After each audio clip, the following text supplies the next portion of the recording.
Okay, so at this point I have kind of figured out the colors that I'm going to use for this, and I've added all the colors into my drawing.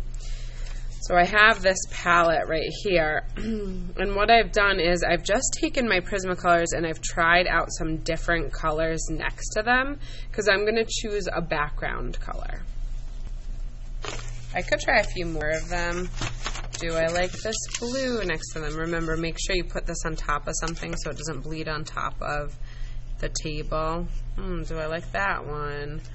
You know, something that's going to be added to a family. You're adding a sixth color here, number PM19. And you should write that down here so you don't forget to do that. Okay, so I spoke before. P1, 2, 3. It's not the other one because it's more kind of orangey. A little lemony. I'm going to make sure I write it down so I don't get that confused in the future. So PM 1, 2, 3 is what I'm going. And then I'm going to move just the other side, not this side. This side here and there. This is covering a lot of ground, so it's important that you go in one direction. I'm going to come in, I'm going to lay color in any of the spaces I have here. You turn my fabric down, I'm just able to abut any here. Keep that little piece in case you need off the top of your marker. Sometimes will with the colors from before, and that can kind of alter the color of the background too. Go slowly, carefully, and you're going to that whole background.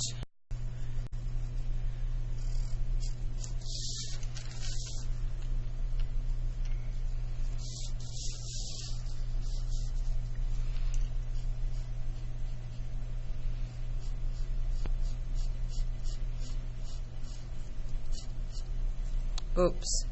Careful not to overlap your colors too much. And again, just try to go in one direction if you can. I'm going to put something under this, one of my sketches, so that when I come to the ends here, it's not so problematic if I get it, you know, outside the bounds, out of bounds.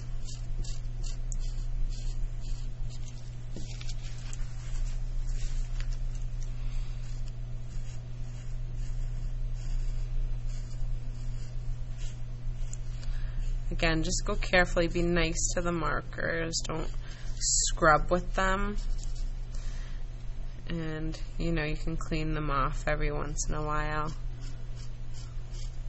You don't want to drag that pencil around, so you can kind of blend it back in if it does get dragged around, like this color right here. I don't want that there, but I'm able to kind of blend it in a little.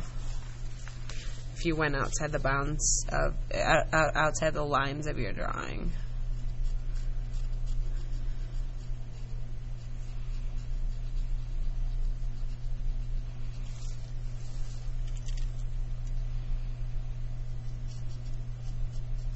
So again, you can see there, I'm just going to bring this down because sometimes the pencil kind of smears and you can see how it's a little bit dirty there, but you can use your marker to kind of almost blend that in a little bit too, and you can kind of clean your marker off here and there too.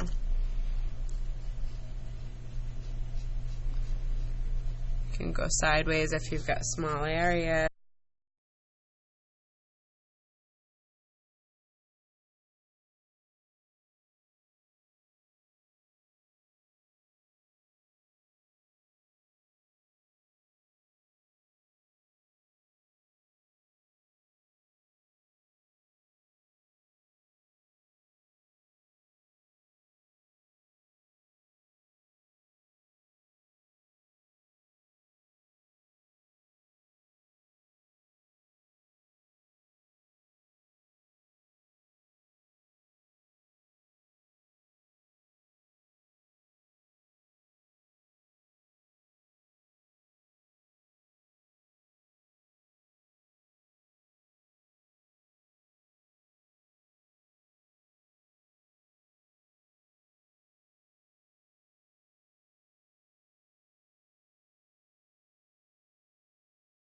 touch this up because I went over it, so I'm keeping those other colors close in case that's the case. Of course, my background's lighter. If your background's darker, that might not be as easy.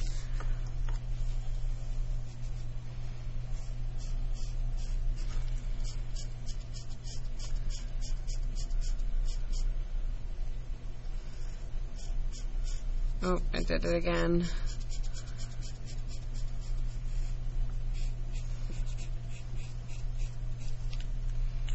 So don't rush this. You can see that I was rushing a little, which is why that was happening. So I'm going to slow down a bit more.